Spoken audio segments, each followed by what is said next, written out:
거라고 생각하는데 교수님들께서 생각하시는 외신의 가장 큰 장점, 신현우 교수님부터 김근희 교수님.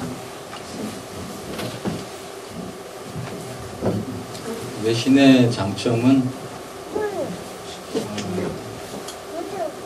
그동안 교수진, 그 교수진의 특성은 우선은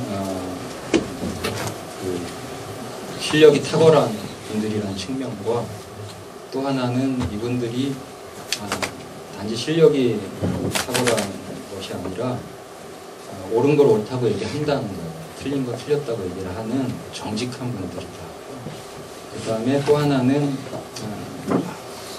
권위주의에 물들지 않고 젊은 분들이 이제 오셨고 계속 그 소통하려고 하고 기존의 그 교수상하고는 다른 소통하는 그런 교수상을 일궈냈다는 거죠.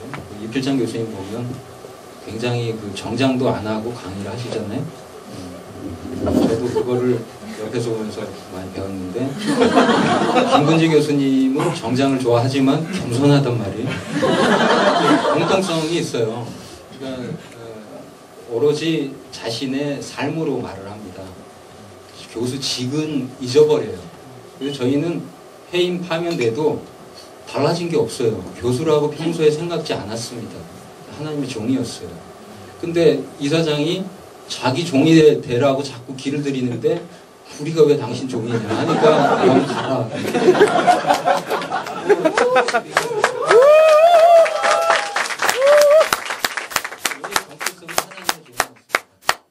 하나님의 종의 정체성을 끝까지 유지하려고 했던 교수진이 있었다. 이것이 외신의 장점이 아닌가 생각합니다.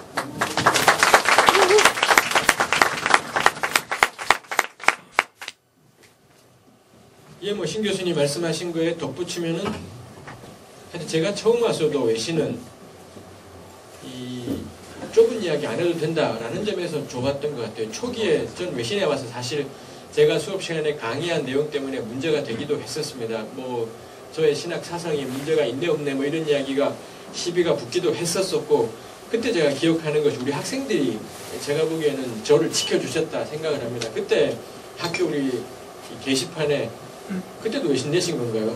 하여튼 계속 글들이 올라오면서 뭐 이러한 것들이 그 글들이 저를 지켜주었었고 그 다음부터는 외신에서 신학 사상 가지고는 뭐 시비를 걸거나 외신은 더 이상 그런 풍토가 아니게 된 것 같아요. 그때 제가 사실 너무 함부로 말을 해서 사실은 뭐 시끄러워졌던 것이기도 하겠습니다만 그 이전에부터도 이미 외신은 이 교단이나 교파나 이런 것들로부터 자유로 공부하고 깨달은 대로 나눌 수 있고 뭐 신 교수님 말씀하셨지만 중요한 건 삶이지 그 다음에 그 사람이 우리 교회와 현실 가운데 어떻게 사느냐 거기에서 관건이 나는 거지 누가 겁나 세게 믿나 이걸로는 시합하지 않아도 되었던 학교 그게 외신의 참 좋은 점이었던 것 같아요. 하고 싶은 공부 다 하고 그 다음에 지 믿는 대로 살고 지 믿는 대로 가르치고 이걸로 드러나고 뭐 이 점에서 외신은 너무 좋은 학교였었고 정말 이런 신학교는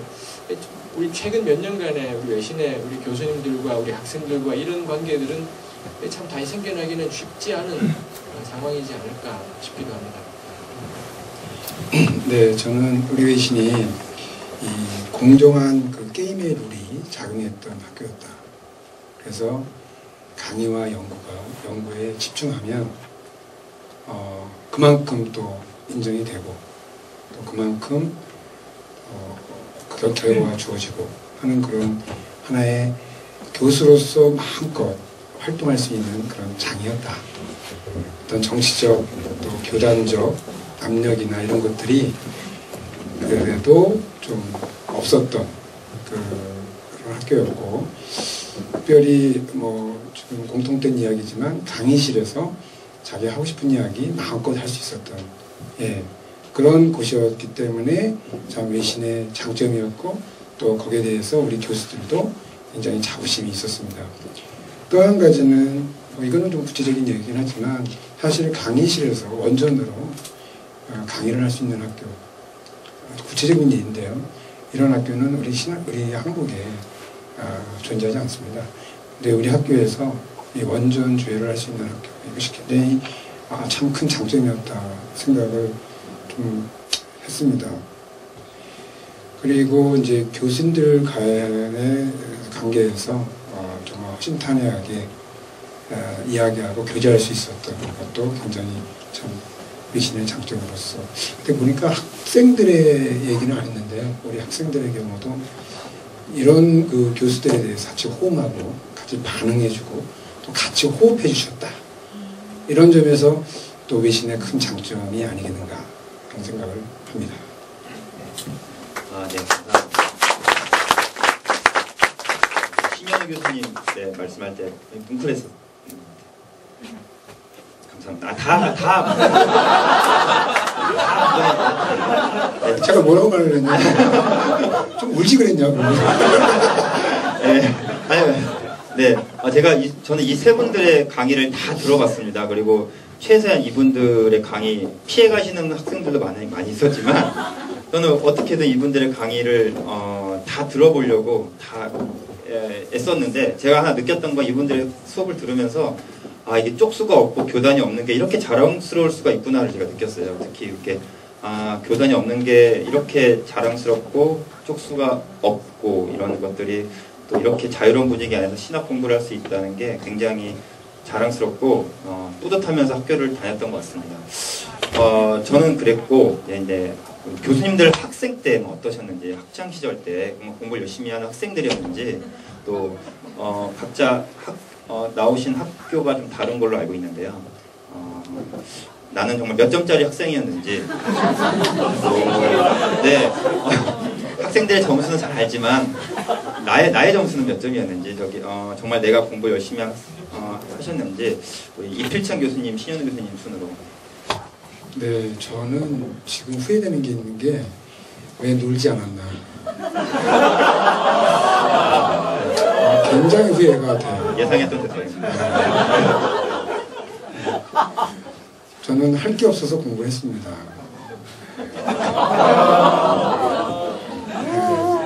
그리고 또 왜 데모하지 않았나. 제가 사실은 종신대학을 졸업했는데 그때 1980년대 그 합신이 이렇게 갈라져 나오고 쯤이고 또 80년대가 그런 거 있잖아요. 전두환 장군이 그 대통령이 되려고 했던 그런 시기에 많은 데모를 했었거든요. 근데 저는 데모 소리를 들으면서 도서관에 앉아서 공부를 했습니다. 그게 사실 굉장히 좀 빚진 마음이 좀 있었어요. 오랜 동안. 참 그때 그 많은 그 민주화를 위해서 제가 이제 7, 8학번인데요. 민주화를 위해서 많은 분들이 이렇게 희생되고 하는 그걸 보면서 그때는 그냥 별 무관심했었어요. 근데 이제 지나가면서 인생을 살아보면서 또 정치와 이런 사회를 알아가면서 오늘날의 우리 한국 사회가 그 당시 많은 그 민주주의를 위해서 투쟁했던 사람들의 그런 피와 땀에 세워졌구나 하는 그걸 이제 알게 되면서 굉장히 좀 빚진 마음이 좀 있었어요. 근데 요즘 이제 생각되는 것은 그때 좀 그래도 심정적이라도 행동을 못했더라도 심정적이라도 그분들과 같이 좀 했었으면 좋았을 뻔했겠다는 생각이 좀 들었고요. 그래서 좀 그랬고 신학대학원 MDB 올라와서도 사실은 저는 주로 도서관에서 이렇게 좀 헬라어 실험을 했습니다.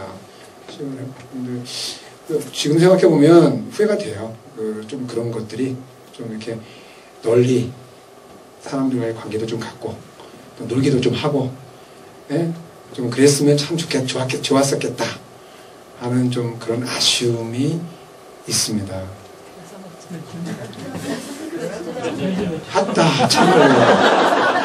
그렇게 점수 그렇게 학생들 많이 당했기 때문에. 한번 여기 두 사람 들어보고 마이크를 넘기겠습니다. 저는 신학대학원 때 빼고는 공부를 열심히 했습니다. 신학대학원 때는 신학대학원 MD부 과정이 좋은 목회자가 되는 과정이기 때문에 공부를 열심히 할 필요보다는 그 목회자가 되는 훈련을 해야 된다고 생각했어요. 그래서 3년 동안 교회 전도사로 사역을 하면서 그 설교 준비하느라고 맨날 정신이 없었고, 그 다음에 목요일마다 그 독서 토론회를 하고 시험 공부는 거의 안 하고 하루 전날 세 과목 한 번에 그렇게 하고 했어요. 성적이 아주 좋지는 않고 나머지 그 모든 과정은 저는 아주 그 엑설런트한 학생이었어요.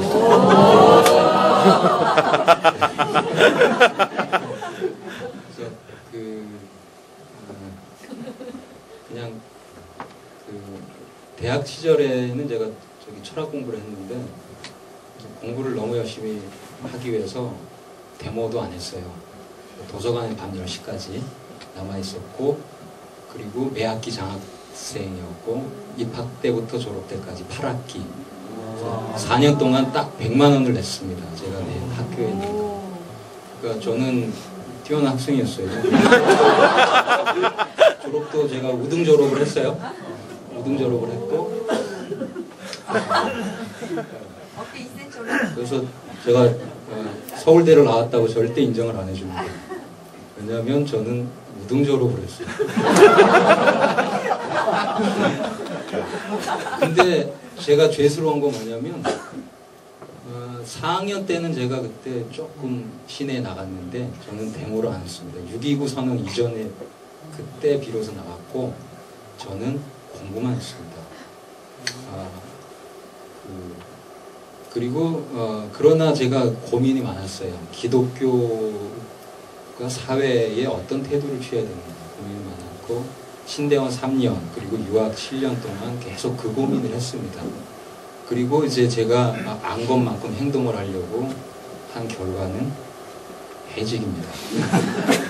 그래서 뭐 저는 그냥 뿌듯합니다. 왜냐하면 제가 모를 때는 그냥 공부만 하고 그냥 아주 보수적인 그 교회에서 저는 성장했기 때문에 데모를 하면 안 된다. 목사님 맨날 이렇게 설교를 했어요. 그래서 사회관이 굉장히 보수적이었습니다. 그리고 신대원 때도 저는 문제가 해결이 안 됐어요. 막스주의도 아니고 그렇다고 자본주의도 아니고 사회는 성경은 우리에게 뭘 가르치는 고민을 계속 하는 가운데 결국은 율법 문제 고민했고, 그리고 그 문제의 핵심인 안식일 문제를 풀려고 유학을 갔고 그런 논문을 쓰고 갔다 와서도 계속 그런 고민을 했습니다. 그런데 표면상으로는 저는 사본학자입니다. 사본학자고 시놉틱 프로블럼이나 역사적 예수 연구 뭐 이런 걸 하는 건데 제 실존적인 고민은 사실은 사회 문제의 고민을 굉장히 많았습니다. 그리고 그런 고민 속에서 지금까지 살아왔었고요. 그런데 저는 제 적성이 그쪽이 아니기 때문에 또 계속 공부만 해오고 유학 가서도 그렇고 그리고 9년 동안도 주로 공부만 했지 않습니까? 그런데 그렇게 공부만 하는 사람도 해직이 되는구나. 저는 복을 받았습니다. 제가 별로 한 것도 없는데 하나님께서 이런 파면이라는 선물을 주셔서 그런 해직 교수의 반열을 얻을 수 있게 그것이 저에게는 영광입니다. 영광의 순간이에요. 제가 사실은 살아오는 걸 보면 별로 투쟁적이지도 않았고 억눌린 자를 위해서 내가 크게 뭐 싸우고 발언한 적도 없어요. 근데 신학교는 하나님의 것이다 라는 신념과 우리는 사람의 종이 아니고 하나님의 종이다.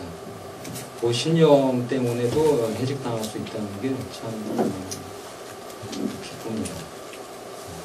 신앙 때문에 그 박해받지 않고 만약에 민주화 투쟁이나 이런 거라면 저는 아마 감히 그런 박해받는 반열에 못 들어갔을 거예요. 그렇지만 야 요즘도 신앙 때문에 박해를 하는구나. 참 다행스럽습니다. 그래서 몇 점째?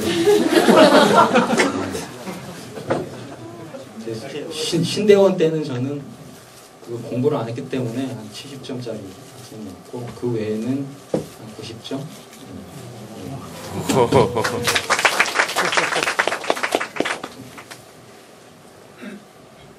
학부 때는 고에서 엉뚱 사는 분이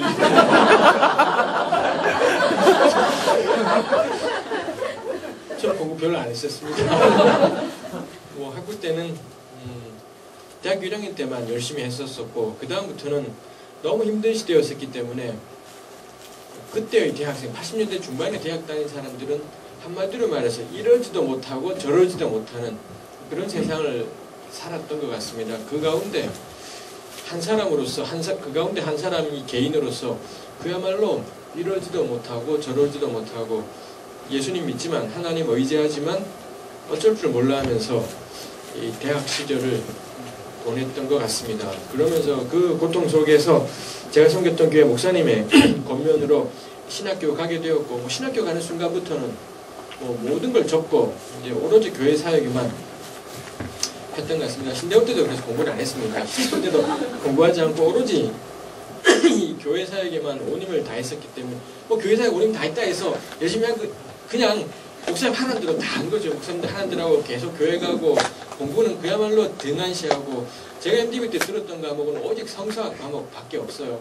구약, 신약, 요거 원전주의랑 모든 성서학 과목만 듣는 거죠. 나머지 조직 신학, 교회사, 윤리, 선교 신학은 딱 들어야 되는 전필 외에는 한 과목도 더 듣지 않고 오로지 성서학만 들으면서 너무 가뿐하게 MDB 시절을 지나갔습니다. 제가 수업 시간에 말씀드린 적이 있습니다. 저처럼 하면 안 됩니다. 이렇게 MDB 공부하면 절대 안 되는데 하여간 저는 그렇게 끝냈고 다만 THM 장신대에서 THM 할 때 그때 참 구약 공부가 너무 재밌었던 것 같아요. 그때 한 3명, 4명이 같이 코스웍을 하는데 아 그때 이 구약 공부라는 것이 이렇게 재밌구나라는 걸 느꼈던